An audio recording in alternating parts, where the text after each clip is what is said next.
Kita tengok apa yang menarik di dalam akhbar. Cerita panas tau. Kelima-lima sisipan akhbar ni kita nak kongsikan. Mungkin saya minta izin sedikit untuk kongsikan utusan Malaysia, Haziq. Saya izinkan. Terima kasih, Haziq. Okey, ini dia. 21.2 juta tentukan masa depan negara. Dan di sini juga Lebuh Raya Dash bakal dibuka.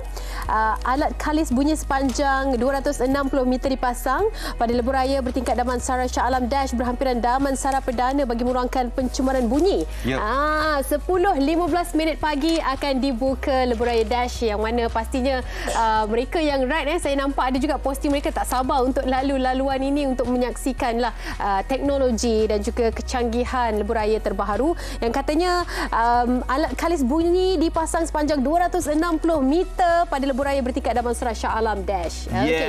Okey, kalau kita tengok di dalam akhbar BH pula ada banyak cerita-cerita menarik yang berlaku. Antaranya kalau kita tengok ini Abang Zamani kita. Kalau kita tengok di muka hiburan, ada cerita mengenai air mata Zamani jentik emosi apabila hari itu kita dapat saksikan 2,000 penonton konsert doa buat Zamani baru-baru ini. Jadi ada suasana pilu yang berlaku sebab konsert ini dilakukan sebelum Abang Zamani kita menjalani pembedahan. Jadi kita doakan agar semuanya berjalan lancar untuk Abang Zamani dapat sihat kembali seperti sedia kala. InsyaAllah kita doakan untuk Zamani. Okey? Ramai yang titipkan doakan. Ya, ramai, sangat ramai. Okey, Harian Metro pula di halaman hadapan sekali. Ini dia satu perkabaran yang saya pasti menggemparkan seluruh rakyat Malaysia. Ada yang dah tahu tentang perkara ini. Piu Azman didakwa nafi 5 pertuduhan amang seksual. Halaman 11 kita kongsikan sedikit perkembangan terkini berkaitan dengan siasatan yang terkait pendakwa selebriti yang hadapi tuduhan melakukan amang seksual ini. Pendakwa selebriti Azman Shah alias dihadapkan ke Mahkamah Session Seremban semalam atas 5 pertuduhan melakukan amang seksual terhadap 2 remaja lelaki pada Februari dan Julai lalu.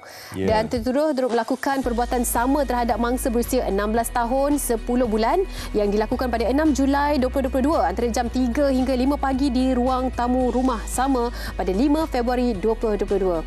Sedikit butiran kalau anda mungkin nak tahu berita lanjut supaya dapatkan kepastian apa yang sebenarnya berlaku, anda boleh dapatkan Harian Metro di halaman 11 ini bercerita tentang seorang pendakwa selebriti yang didakwa terhadap tuduhan amang seksual. Ya, di dalam akhbar Kosmo, muka depan ada cerita mengenai kemalangan, di mana kemalangan yang berlaku melibatkan ibu bayi 3 bulan yang maut ketika bercuti di Cameron Highlands.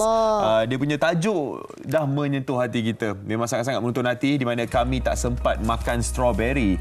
Itu tajuknya, di mana luluh hati seorang ibu apabila menerima perkabaran duka mengenai kematian anak perempuannya dan cucu lelakinya yang terlibat dalam kemalangan maut di kilometer 34 Jalan Keramat Pulai, Simpang Pulai, Perak. Dan lebih menyedihkan apabila berita itu diterima hanya beberapa minit selepas dia menerima mesej tu, mesej anak dia sendiri. Kita ucapkan salam takziah kepada keluarga dan kita harapkan agar ini dijadikan sebagai satu iktibar lah kepada kita yang nak bergerak ke mana-mana sahaja, berhati-hati. Walaupun kita tahu kemalangan tu boleh berlaku bila-bila masa sahaja terhadap sesiapa sahaja dalam bagaimana keadaan sekalipun, tapi berhati-hati sebelum ianya berlaku, insya-Allah.